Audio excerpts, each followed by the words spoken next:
Hello, guys. How are you doing? Como é que vocês estão? Tudo certinho? Tudo tranquilo? Bom, eu já não posso dizer o mesmo com tanta ênfase, né? Eu tive um probleminha aqui no braço, não sei se dá para vocês verem, eu tô mais lento aqui, mas enfim, a gente vai assim mesmo, né? Hoje a gente começa a nossa provinha, desculpa, a nossa aulinha falando dos pronomes, né? Dos personal pronouns. Na verdade, a gente vai começar agora sim a trabalhar com aspectos gramaticais, né? Até porque até então a gente não tinha trabalhado ainda com aspectos gramaticais, a gente tinha trabalhado só com aspectos interpretativos e, enfim, a gente sabe que os aspectos gramaticais eles também são muito importantes nas nossas provas desses vestibulares mais tradicionais, como é, por exemplo, a Consultec, né? E como a gente já conversou no início das nossas aulas, na nossa primeira aulinha, eu falava para vocês que existem 4 tópicos que são fundamentais para as nossas resoluções de provas, quando falamos de aspectos gramaticais. Esses 4 tópicos são pronomes, né? Os pronouns, adjectives, verbs and conjunctions. Basicamente, nós temos esses 4 tipos de classes gramaticais, classes de palavras que caem com muita frequência na nossa prova. Só que tem um porém, né? Quando a gente fala, por exemplo, de adjetivos, ok, é tranquilo, é simples. Quando a gente fala de conjunções, nós temos os diferentes tipos de conjunções, mas é basicamente uma linha de raciocínio apenas. Mas quando a gente fala de verbos e principalmente de pronomes, nós temos uma série de subdivisões, né? Pronomes, por exemplo, nós temos os pessoais, os possessivos, os indefinidos, os reflexivos, os relativos, e trabalharemos com todos eles. Agora, a grande questão que a gente pergunta é, professor, mas por que a gente vai trabalhar com tanto pronome? Por que temos tantos pronomes? Qual é a função desse pronome? Enfim, já vamos começar a ver como é que isso vai nos ajudar na nossa prova e como é que isso vai ser cobrado nas nossas provas, né? Bom, primeiramente a gente precisa entender que quando a gente está falando de pronome, principalmente os que mais aparecem para a gente em provas são os pronomes relativos e os pronomes indefinidos. Os pronomes pessoais que a gente está vendo agora, eles aparecem com uma certa frequência, mas aparecem menos do que os que eu falei anteriormente, certo? Bom, mais uma vez, professor, por que tantos pronomes? Né? Por que a gente tem diferentes tipos de pronomes? É importante a gente pensar, primeiramente, qual é a função de um pronome. O que é um pronome? Para que serve um pronome? Né? Então, basicamente, a gente precisa entender que um pronome ele vai ser um papel de substituição. O pronome substitui, basicamente. E isso já diz muita coisa para a gente, principalmente quando estamos falando de questões. Porque se o pronome substitui, como é que vai ser cobrada as minhas questões, basicamente? Ela vai me perguntar sobre as substituições desses pronomes. Então, a grande maioria das nossas questões de pronomes pessoais, pronomes possessivos, pronomes reflexivos, relativos, a gente vai estar fazendo essa relação. O pronome se refere a quê? O pronome se refere a quem? É o tipo de questão mais clássica que aparece para a gente quando falamos de pronomes, né? Bom, mas hoje especificamente a gente vai falar o seguinte: nós temos os pronomes pessoais e os possessivos. E obviamente que se a gente tem diferentes tipos de pronomes, é porque eles estão desempenhando diferentes tipos de função, né? Então a gente precisa entender bem o que é que são esses pronomes pessoais, certo? Quando a gente está falando de pessoas numa oração, né, basicamente essas pessoas elas exercem, né, duas funções. Ou elas praticam a ação, ou elas sofrem a ação. É o que acontece de mais básico para a gente, né? Ou seja, a gente está falando de um sujeito, que é aquele que pratica a ação, ou estamos falando de um objeto, que é aquele que sofre a ação, né? Se a gente for pensar na língua portuguesa, basicamente, se eu falo eu liguei para João, né? O sujeito sou eu, que pratiquei a ação, o verbo é ligar, né? E o objeto, que é o complemento, é João. Eu liguei para João. Então, na verdade, nós temos enquanto sujeito da oração eu e objeto da oração João. Isso eu acredito que seja tranquilo para vocês, que seja muito simples. Mas vejam, vamos falar basicamente dessa diferença, né? Na língua portuguesa nós temos esses pronomes pessoais, né? Só para vocês entenderem, o eu, tu, ele, ela, né? Ou seja, primeira pessoa, segunda pessoa e terceira pessoa do singular, eu, tu ou você, ele ou ela, que na língua portuguesa vai ser representado por esses aqui que a gente vai falar já. E temos a primeira, segunda, terceira pessoa do plural, que na realidade nada mais é do que o plural dessas mesmas pessoas do singular. Mas vamos lá. Ó, é importante a gente pensar que esses pronomes, eles são divididos basicamente nessas 4 funçõezinhas que a gente tem aqui. Eles são divididos quanto ao número. Quando falamos quanto ao número, estamos falando de singular, plural. Quanto à pessoa, como já falamos, primeira, segunda, terceira pessoa do singular. Quanto ao gênero, masculino ou feminino ou gênero neutro, né? Agora, é interessante a gente pensar que isso basicamente vai estar presente para a gente quando falamos da terceira pessoa do singular. He ou she. É basicamente o único momento em que a gente vai ter essa diferença de gênero, né? Mas também temos uma diferença de pronomes quando falamos do tipo de função que ele exerce. Ou seja, aquele pronome ele está se referindo a uma função de sujeito ou a uma função de objeto. Temos pronomes específicos para isso? Sim, é o que a gente vai ver. Bom, vamos lá. Então vamos pegar esses pronomes aqui que nós temos, né? Primeiro nós temos a palavra subject, né, o subject pronoun. Aí eu pergunto a vocês, o que é que significa a palavra subject?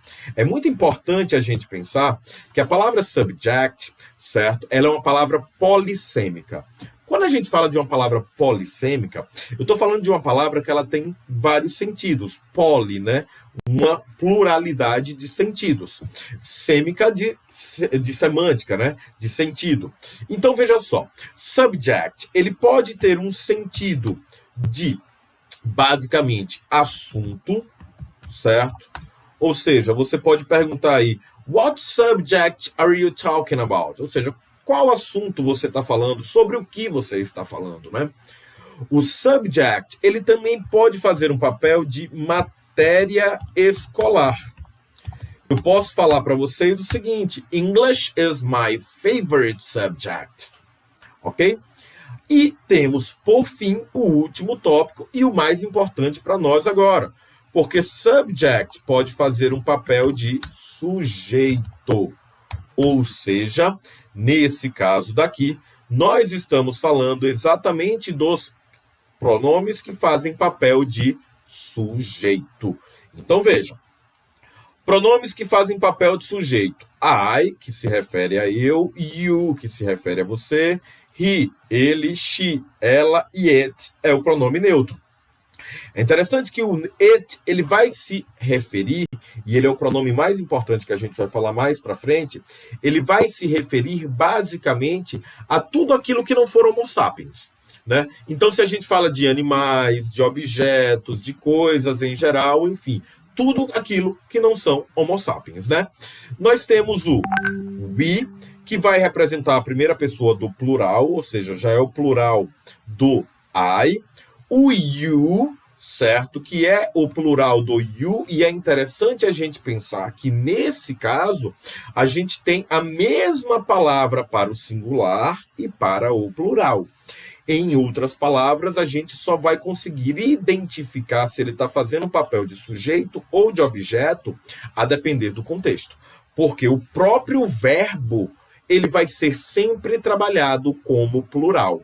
Vejam, você vai falar you are, independente de ser singular ou de ser plural, né? Então é importantíssimo a gente pensar sobre isso, tá? E temos o they. Quero chamar muito a atenção de vocês, porque o they, ele é sim o plural desses três aqui, ó.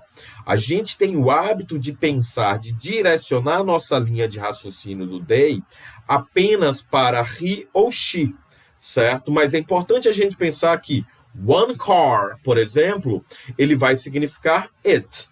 Mas se eu falo two cars, aí eu já falo they, tá? Porque a gente tem o hábito de associar a palavra car ao it.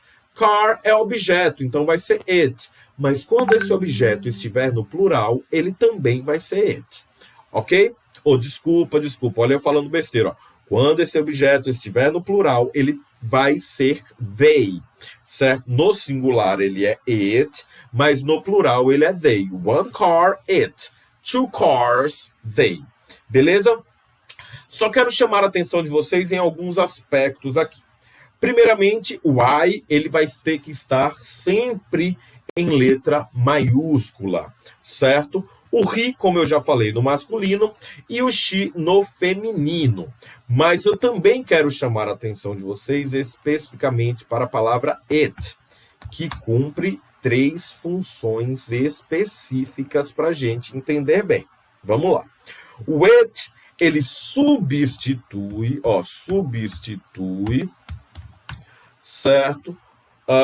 Coisas, animais ou objetos, ok? Até aí eu acho que ninguém tem dúvida quanto a isso, né? Então, se eu falo one car, it, né? Ou seja, the dog barks a lot. Eu posso substituir a palavra the dog pelo pronome it. Então, eu posso falar it barks a lot, né? Então, nós podemos também utilizar o it como papel de sujeito em orações sem sujeito. Eu peço desculpas a você, o tio está escrevendo devagar porque o tio está com a mão machucada e eu só estou com uma mão para escrever. Então, como assim, professor? Sujeito em orações sem sujeito. Pensa aqui comigo, na língua portuguesa, a gente tem uma estrutura básica que você tem as orações sem sujeito. Né? Se eu falo assim, choveu muito ontem à noite. Choveu, nesse caso, ele é um fenômeno da natureza. Então, na língua portuguesa, é um tipo de oração que não vai ter sujeito. Mas na língua inglesa, nós não podemos ter isso. Prestem muita atenção aqui. A língua inglesa, ela tem uma estrutura de oração fixa, né? Na sua grande maioria das vezes, eu chego a dizer para vocês que praticamente em todas as vezes que ele tiver numa mensagem formal, ele vai seguir essa linha de raciocínio. Sujeito, verbo e complemento. Na língua portuguesa, a gente consegue brisar loucamente com isso, né? Eu posso falar, estava eu a refletir sobre a vida, né? É até poético, bonito. Na língua inglesa, isso não acontece.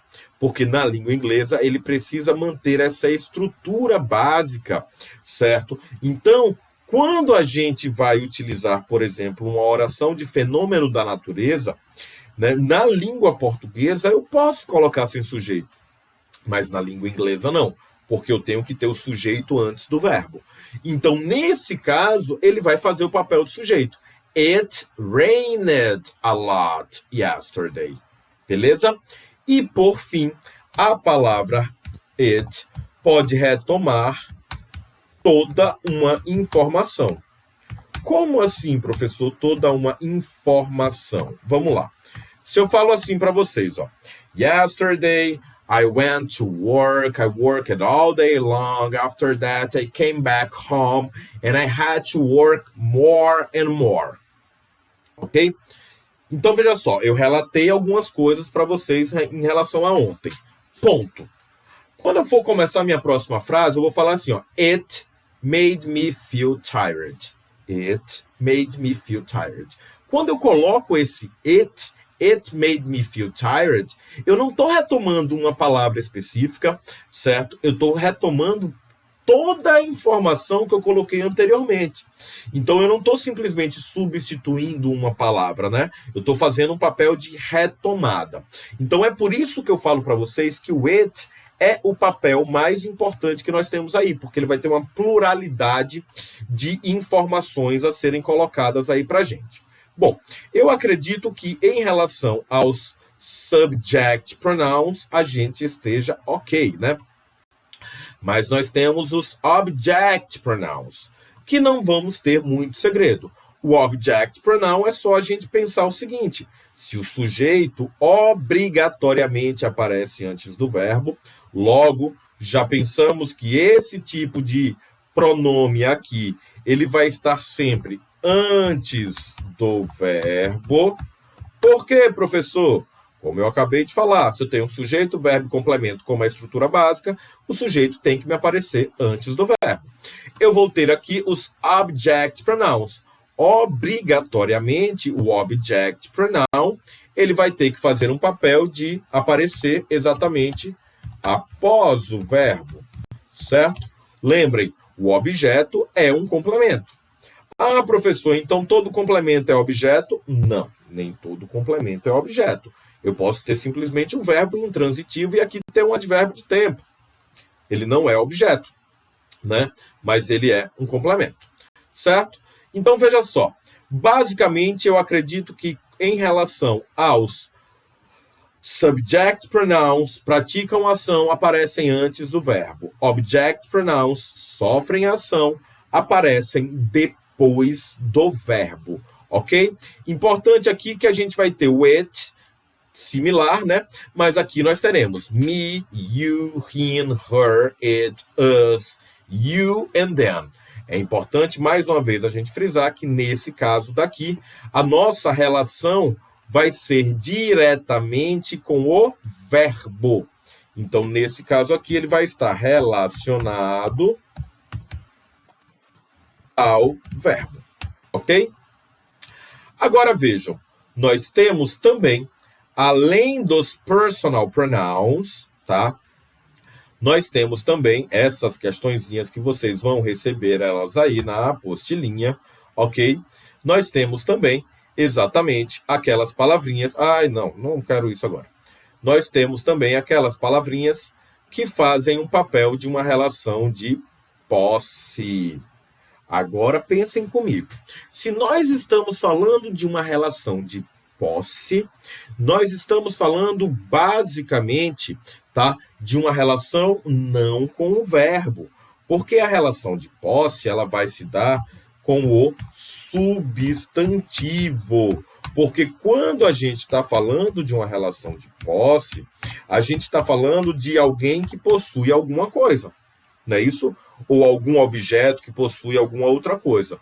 Então, essa coisa possuída ela é um substantivo, né? Mas também é importante a gente pensar que essa relação de posse, ela não é necessariamente uma relação de dominação, né? Não é uma relação de posse efetiva, de possuir, de ser dono de, né? Para aqueles garotos ou garotas que se acham possessivamente donos de alguém, isso não existe. É apenas uma relação estabelecida, né? Quando você fala my brother, eu não estou dizendo que o meu irmão é uma posse minha, obviamente, né? Nem gostaria, inclusive, porque seria um trabalho danado. Mas, enfim, nós temos basicamente também dois tipos de possessive pronouns. Os possessive adjectives. Peraí, professor, possessive adjective, ele faz papel de pronome ou de adjetivo? E aí é que está o grande lance. Se o pronome possessivo está relacionado ao substantivo, os adjetivos também estão relacionados aos substantivos, né? Só que eles qualificam alguma coisa. E quando eles qualificam alguma coisa, eles aparecem antes do substantivo. Da mesma forma que vai acontecer com os possessive adjectives, né? Só que o que é que ele vai fazer? Ele está estabelecendo uma relação de posse. Se eu falo my car, eu estabeleço uma relação de posse. Eu digo que o carro é meu, mas ao mesmo tempo eu também estou caracterizando esse carro. Eu estou dizendo, ó, não é um carro qualquer. Ele é um carro que é meu. Então, qual é uma das características desse carro? Ser meu, né? Então, por isso que ele vai ser chamado de adjective, de possessive adjective, porque ele vai estar, de certa forma, estabelecendo uma relação de adjetividade, né, de qualificação daquele substantivo. Então, vamos lá. Esses pronomes aqui, o my, your, his, her, its, our, your and their, eles vão ser sempre utilizados antes do substantivo. Ao passo que nós temos o possessive pronoun. O papel do possessive pronoun, ele é completamente um papel coesivo, né? Ele é um papel de coesão textual. Ele é um papel utilizado para substituir o substantivo. Professor, e o que é que isso significa? Isso significa que ele não vai aparecer próximo ao substantivo. Ele vai ser utilizado para retomar um substantivo que já foi mencionado no texto. É aquele grande papel que o nosso professor de português, de redação, fala para a gente assim, ó, evita a repetição de palavras no texto. E aí é nesse caso que a gente vai utilizar os possessive pronouns. Porque, veja só, olha aqui se eu falo, ó, vão ser utilizados my car is blue, certo? Então, eu posso falar o seguinte, I love that car because it is my car. Quando eu coloco I love that car because it is my car, certo? Nesse caso, eu estou basicamente substituindo a palavra car, porque quando eu falo ele, it is mine. O mine substitui essa estrutura, tanto my quanto o substantivo, né? My car vai ser substituído pelo mine. Bom, para a gente ficar claro aqui, ó, os possessive adjectives não se flexionam, eles precisam estar relacionados ao possuidor, e isso é muito importante porque na língua portuguesa a gente tem o hábito de utilizar a palavra sua, né, seu. Se eu falo Caetano Veloso é um grande cantor, seus discos, isso é possível na língua portuguesa, mas na língua inglesa não. Na língua inglesa, a gente vai falar basicamente, certo, que Caetano Veloso and his CDs, porque eu tenho que relacionar diretamente com a pessoa, né, que possui aquilo. E quando nós estamos falando basicamente do possessive pronoun, ou os possessive pronouns, a gente precisa entender que eles podem ser utilizados em construções com a preposição of, né? A friend of yours, a friend of mine, enemy of hers. Então, isso aqui são muito utilizados, certo? É muito utilizado após a palavra of. Queridos, vejam só. Eu vou deixar essas questões aqui para vocês resolverem. Enviarei também o gabarito, ok? E me coloco à disposição aí para que vocês possam mandar mensagens. Vou colocar exatamente aqui agora, ó, o meu número de WhatsApp, tá? Se vocês tiverem qualquer dúvida, qualquer comentário, qualquer colocação aí, podem me mandar um WhatsApp para a gente poder tirar essas dúvidas, ok? Me coloco à inteira disposição. No mais, me despeço de vocês e agradeço demais a paciência e a atenção. Um cheiro do tio para vocês. Abraço.